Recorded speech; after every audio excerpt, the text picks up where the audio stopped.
Welcome to KeySmart Applications. In this tutorial, we will walk you through the process of configuring payment terms for customers and vendors. Let's get started. To create a new payment term, navigate to Configuration and select Payment Terms from the menu. Click the plus Create button to add a new payment term. Now, enter a payment term name, for example, Payment 3. Once done, click Create to save your payment term. Now, let's add an installment plan to our payment term. Select the payment term from the left-hand list.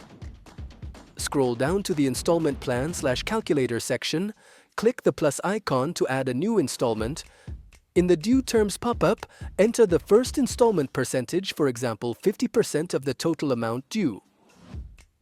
Select when the payment is due, whether before or after the invoice date or days before or after the end of the month. Here, let's set it to 30 days before the invoice date.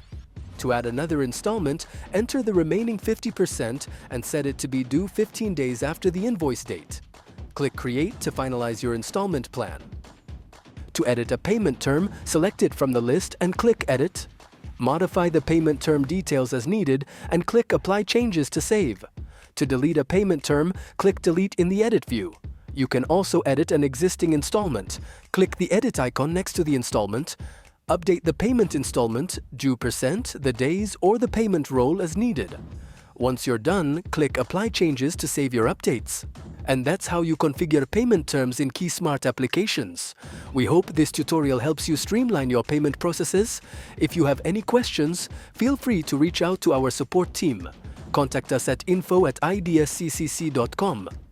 Thanks for watching.